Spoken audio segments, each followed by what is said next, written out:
우리 함께 말씀 보도록 하겠습니다. 함께 보실 말씀 시편 19편. 우리 사실 마지막 절까지 보고 싶은데 우리 우선 읽는 것은 1절에서 6절까지만 한번 보도록 하겠습니다. 시편 19편 1절에서 6절 말씀.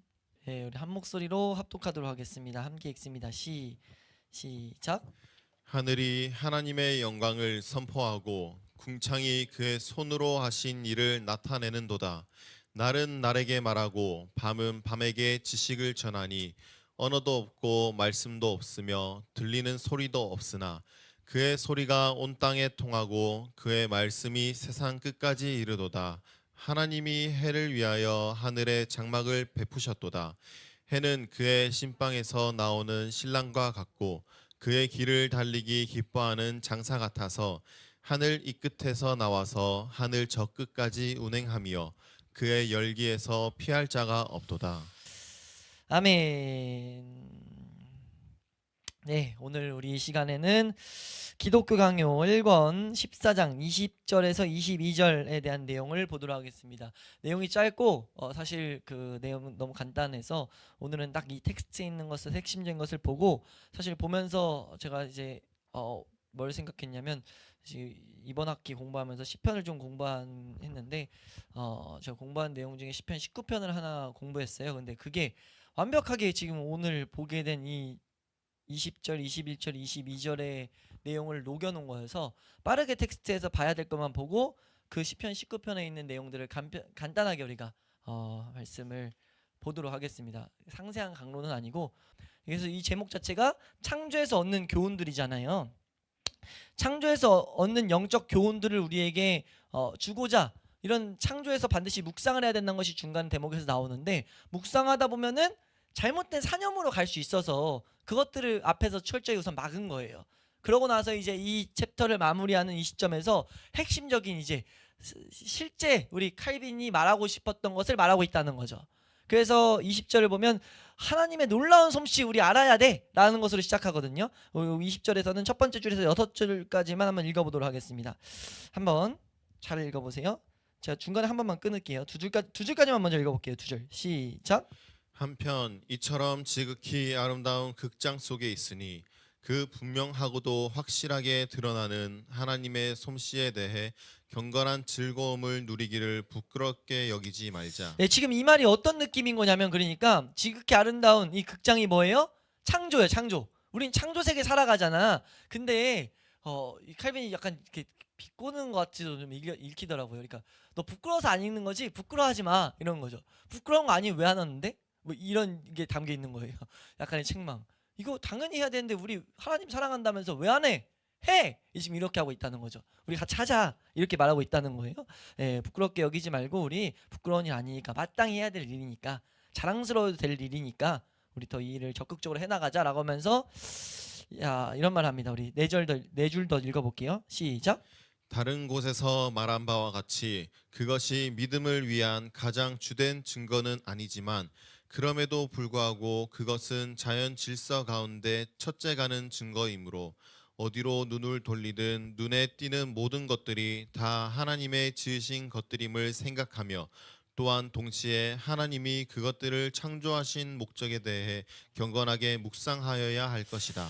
너무 복된 내용이죠. 무슨 내용이에요? 이것이 가장 우리에게 믿음을 주는 것은 아니지만, 다른 말로 하면 하나님을 알아가는 지식의 모든 것은 아니지만 자연 질서에서는 가장 큰 게 맞다. 하나님 아는 지식의 가장 복된 계시가 맞다. 그러니까 우리는 이것을 해나가자. 그리고 나아가서 이 자연 만물들을 묵상하다 보면 깨닫게 되는 게 너무 위대하시다를 보게 될 텐데, 뒤에도 나와요. 근데 그것이 목적이 무엇이냐 라고 했을 때 목적은 뭐라고 밝혔죠? 앞에서 기억나세요? 이 창조의 목적을 칼빈은 딱 정의 내릴 때 이거 사람 위해서야 라고 말하거든요. 이거 너 위해서야. 하나님이 너 위해서 주신 거고 우리가 그걸 통해서 누리면서 하나님을 찬송하게 하는 건데, 그거 우리 잊지 말자 그렇게 하는 거죠. 그래서 이제 그 내용을 확장시켜서 그 내용에 대해서 쭉 이제 이런 배경들을 설명하고, 이제 그 묵상에 대한 것을 21절에서는 이렇게 말합니다. 우리 21절에서 우리 다음 페이지로 넘어가면요, 218페이지 우리 두 번째 줄부터 다섯째 줄까지 한번 읽어볼게요. 두 번째 주부터 뭘 읽어야 되는지 그러므로부터 보이세요? 네, 오케이 한번 읽겠습니다. 이 문단 마지막까지 시작. 그러므로 간단히 정리하자면 독자들이 과연 자신이 천지를 지으신 창조주로서의 하나님의 성품을 순전히 깨달은 것임을 알기 위해서는 첫째, 하나님께서 그의 피조물들 가운데서 드러내 보이시는 그 훌륭한 권능의 역사들을 감사하지도 않고 생각 없이 그냥 잊고 지나쳐서는 안 되며, 둘째, 그 역사들을 자기 자신에게 적용시켜서 마음에 감동이 생겨나게 하기를 배워야 하는 것이다. 네, 지금 그래서 두 가지를 말한다는 거예요. 우리가 창조를 통해서 간단히 정리하면 뭐냐라고 했을 때 여기서 말하죠. 천지를 지으신 창조주로서 하나님의 성품을 순전히 깨달은 것임을 알기 위해서는 뭐 해야 되냐? 첫 번째로는 뭐 해야 되냐? 우리는 피조물 가운데서 드러내시는 그 권능의 역사들을 감사하지도 않고 생각 없이 지나가지 않아야 된다. 이건 무슨 말이냐면 생각 제대로 하면 감사할 수밖에 없다는 거죠. 아까 잠깐 말했지만 위대한 손길을 발견할 수 없는데 그게 우리를 위해서 감사하지 않을 수가 없는 거예요. 여기서 뭐 하라는 거냐면 그러니까 충분히 피조물들 보면서 이제 그 21절의 마지막 내용이거든, 나머지 내용이거든요. 이 밑에 있는 두 문단은 이 내용이에요. 그러니까 좀만 돌아봐도 이런 거 있지 않냐. 우리가 몇 번씩 봤던 우주 봐. 우주가 어떻게 돌아가? 별 저기 위치 어떻게 고정돼 있어? 고정돼 있는 것도 놀랍고 움직이는 별 봐. 움직이는 별 이거 더 놀라워. 이것도 하나님 손길이고 이것도 하나님 손길인데 생각해봐라. 그 손길이 얼마나 위대하시냐. 너 별 크기 얼마인지 알아? 뭐 이렇게 우리가 이제 생각을 해보라는 거죠. 묵상을 했을 때 이거 하나님이 지금 조율하고 계신다고 이 믿음의 바탕으로 봤을 때 그 위대하신 분이 날 위해서 지금 은혜를 주고 계신다. 그 별들이 날 위해서라고? 우리는 이해하지 못하지만 어떤 나의 유익을 위해서라고? 와, 감사하다. 하나님의 그 위대하심을 찬양하고 감사하지 않을 수 없게 된다는 거죠. 그러니까 이 21절의 나머지 내용은 그것들을 서술해 놨어요. 달과 해를 봐라, 계절들을 봐라, 네? 방 말했던 별을 봐라, 우주에 있는 모든 사물의 종류만큼이나, 아니 작은 사물들의 숫자만큼이나 하나님의 능력의 이적들이 많고 선하심의 징표들이 있다. 이 마지막 대목이 나오거든요. 지혜의 증거조차 그렇게 많다. 작은 거면 작은 수대로, 많으면 많대로 놀라운 거 너무 많아. 묵상하자. 묵상해서 뭘 발견하냐? 위대하심을 발견하자. 이렇게 하는 게 뭐냐? 하나님의 창조주로서의 그 성품을 깨달아 알기 위한 방법이라는 거예요. 첫 번째 스텝, 우리가 많이 묵상해라. 하나님의 위대하심을 찾아내라. 자연 이런 거 보면서도 와, 어떻게 싹이 이렇게 텄을까? 왜 이 꽃은 이렇게 초록색에다가 흰색이 됐을까? 와, 색감도 대단하시다. 뭐 이런 생각들을 하라는 거죠. 근데 여기서 그치지 않고 이것이 하나님의 성품으로 깨닫기 위해서는 두 번째 말하는 게 22절이에요. 네, 22절. 네, 그래서 이 생각에 두 번째 법칙이 남아 있는데 라고 말하면서 이제 나오는데 이 부분은 어디 읽냐면 우리 저기 219페이지에 아래 문단, 맨 아래 문단에 한마디로 결론을 짓자면부터 보이세요? 거기 다섯 줄만 읽겠습니다. 할 것이다까지 시작. 한마디로 결론을 짓자면 우리는 천지의 창조주이신 하나님을 부를 때마다 항상 그가 지으신 모든 만물을 운영하는 일이 그의 손과 권능에 있다는 사실을 마음에 새기고, 또한 우리가 과연 하나님께서 그의 신실하신 보호하심 속으로 받아들이사 양육하시고 가르치시는 그의 자녀라는 사실을 명심하도록 하여야 할 것이다. 네, 지금 이것을 한다. 그의 자녀라는 사실을 명심해야 된다. 이게 첫 번째 시작은 이거였거든요. 이것이 두 번째 줄에 나오는데 218페이지, 하나님께서 모든 일을 우리의 유익과 구원을 위해서 정해놓은 것, 계속 말했던 우리를 위해서 한 것이다 를 깨닫는 것. 이걸 간단히 말하면 이거예요. 첫 번째가 이거랬잖아요. 창조사역을 묵상해라. 창조사역에 있는 하나님의 위대하심들을 다 찾아내라. 그리고 두 번째는 그 위대하심이 날 위한 것임을 적용하라는 거예요.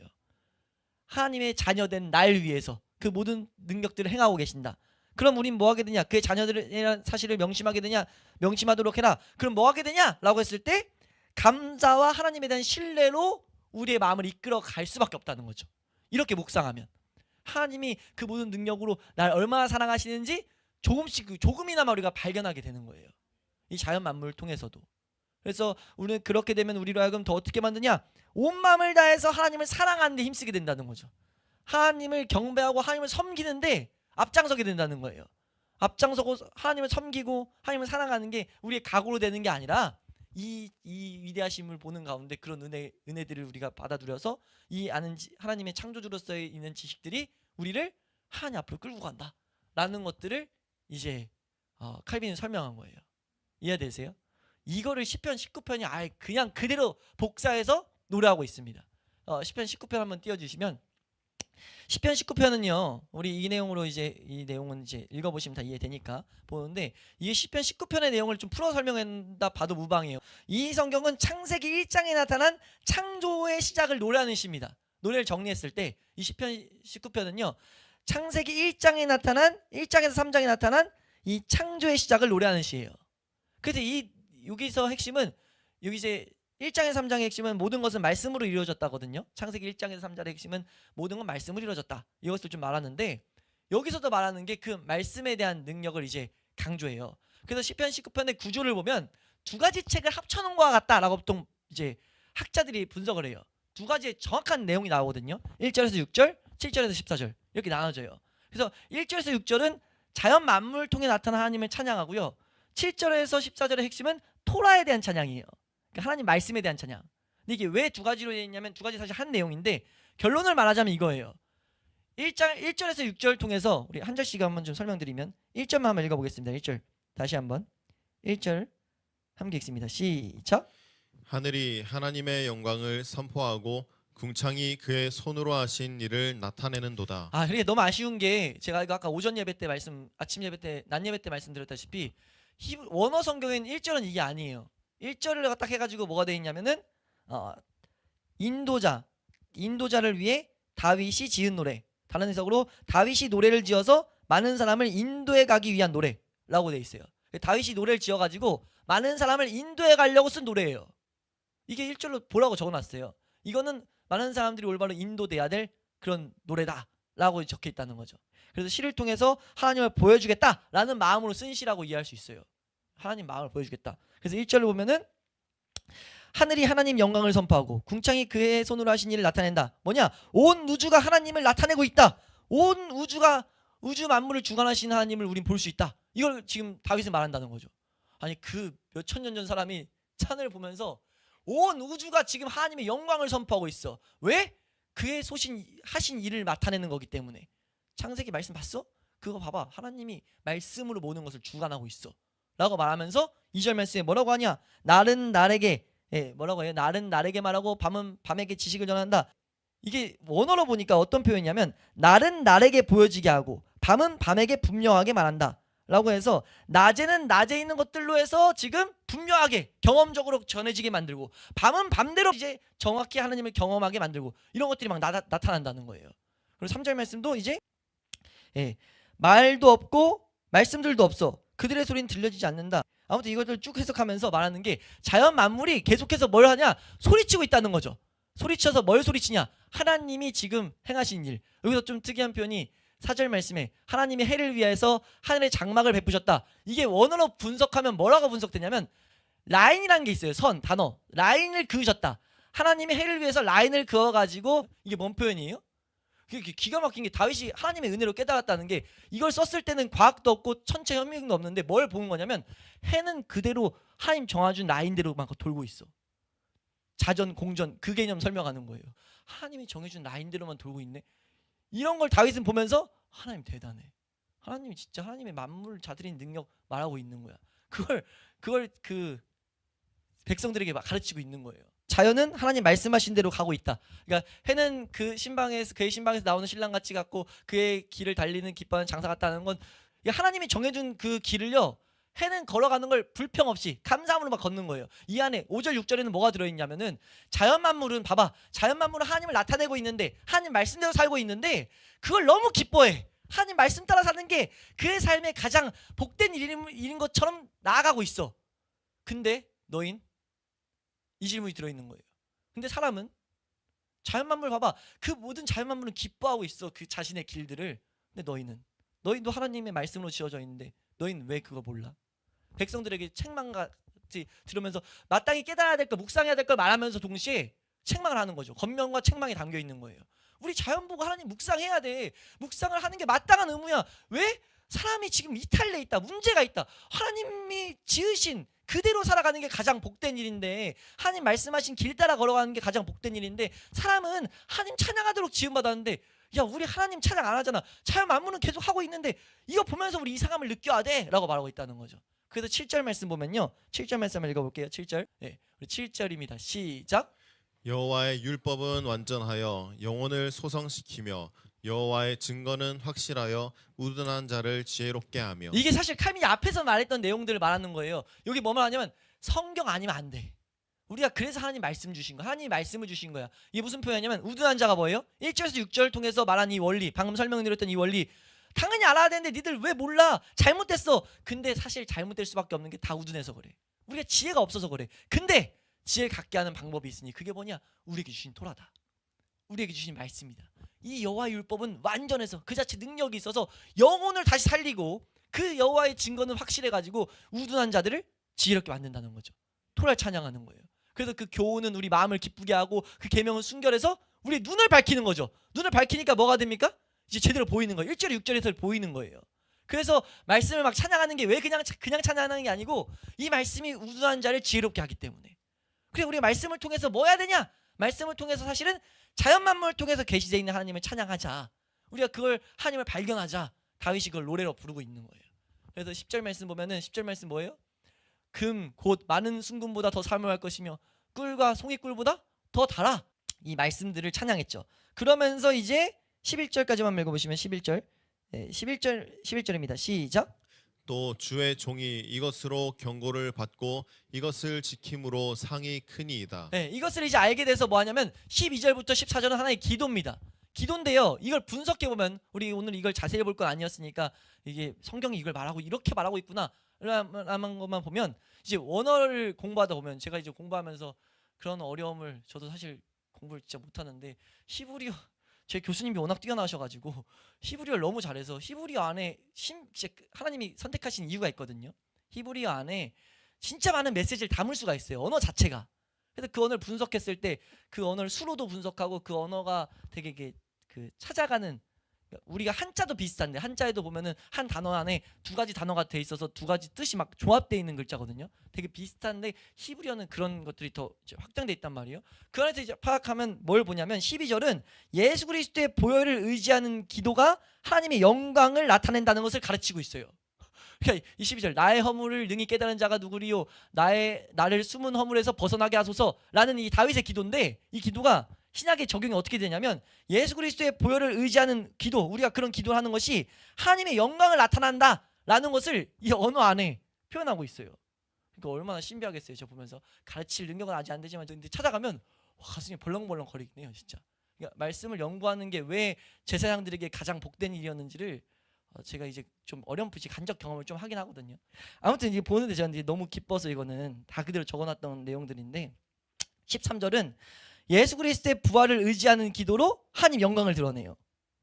지금 영광을 드러내는데 이건 하나님의 예수 그리스도의 부활을 의지하는 기도로서 영광을 드러내고 14절은 이제 성령님을 의지하여 드리는 기도가 하나님 영광을 나타낸다고 다윗은 지금 고백하고 있다는 거예요. 네. 그러니까 왜냐하면 12절에 허물을 벗게 해달라는 거는 보혈로만 가능하잖아요. 예수 그리스도의 죽음을 의지하는 것. 그러니까 부활해서 하나님만 의지하는 자로 서게 해달라는 게 14절에 나오고 14절은 성령님의 도우심을 사모하며 드리는 기도라는 것을 이 가운데 볼 수 있게 돼 있다는 거죠. 이 내용들이. 뭔 내용인지 이것만 보고는 잘 모르는 한글 성경에서는 그 의미가 안 보이는데 성경 이미 이 시편에 이 하나님을 찬양한 하나님을 경험한 자들의 노래를 통해 가지고 하나님이 우리가 걸어가야 될 길들을 이미 보이셨다는 거예요. 제가 오늘 이거 자세히 보는 게 아닌 게 기독교 강요니까 칼빈이 지금 성경에서 가는 대로 가고 멈춘 대로 멈추는데 오늘 봤던 20절에서 22절은 딱 시편 19편의 내용 끝 이거랑 똑같아요. 다윗의 가르침이죠. 어떻게 보면 다윗이 말하는 게 우리 말씀 왜 사모하냐? 말씀을 통해서 해야 될 한 가지가 뭐냐? 했을 땐 자연 만물을 통해서 나타내는 하나님 영광 그거 발견해라. 발견하기 위해서 뭐가 필요하냐? 예수 그리스도의 죽으심을 아는 자들, 예수님의 부활하심에 동참한 자들, 그래서 성령을 의지하며 살아가는 자들, 그 자들은 하나님께 영광을 돌릴 거야. 여기서 말하는 영광은 뭐예요? 자연 만물을 통해서 영광을 돌리는 것. 이게 그러니까 우리 그리스도인들에게 마땅한 의무이고 우리로 하여금 더욱더 하나님의 자녀로서 살아가게 하는 유익을 가져다 주는 건데 우리가 안 하고 있는 게 얼마나 손해보는 거냐. 우린 이 세상 그 울타리 가운데 살고 있는데 우리 생각만 좀만 돌려서 이 말씀에 순종해서 쳐다보기만 하면 되는데 아침에 눈 떠도 해는 똑같이 다 떠 있고 숨 쉬면 공기 그대로 다 있고 점프하면 우리 중력 다 느낄 수 있고 한데 왜 우리 묵상을 더 그 좋은 것들 가지고 왜 묵상하는데도 우리 저번에 한번 그런 말 했잖아요. 하나님 알아가기만 해도 바쁜 이 시간 이 세월에 그걸 놓치고 있냐. 그 마음을 담아서 칼빈은 가르치고 있다는 거예요. 우리가 이 가르침을 우리가 함께 보는 우리 한 주간 살아가면서 와 맞아 우리가 하나님을 알아가는 일에 주신 도구가 이렇게 많구나. 이걸 사용하는 게 우리에게 복된 수단이구나. 그리고 이거는 예수님의 죽으심과 부활하심을 아는 자들, 성령 의지한 자들에게 주신 특권이구나. 이거 했을 때 우리 그런 특권 그 길을 알고 있어요, 모르고 있어요? 배웠잖아요. 그 길을 아는 자들에겐 이 자연 만물이 우리 그런 자들에게 분명히 유익을 가져다 준다는 가르침이 시편 19편이라는 거예요. 그래서 우린 이미 그런 은혜를 받았으니까 누리시면 된다는 거죠. 우리 안에 우리도 모르게 작용된 그것들이 자연 만물을 통해서 하나님의 위대하심을 더 보게 만들 거고, 그 위대하심을 보는 만큼 더욱더 우리는 하나님의 자녀로서 더욱더 성령님만 의지하는 기도를 드릴 수밖에 없게 된다는 거예요. 상호작용을 서로 일으키는 거죠. 하나님의 것들 이렇게 일으키면 은혜로서 그걸 할 수 있게 됐는데, 했더니 더 우리가 예수님의 죽으심을 더욱더 바라보고 이제 낮아짐을 더 경험하고 그 새로운 삶 가운데 살아가고 성령님만 의지하는 심령을 갖게 되는 것. 정말 복된 일들이 상호작용을 올바로 일으키게 된다. 우리가 이 가르침들을 경험할 수 있기를 소망합니다.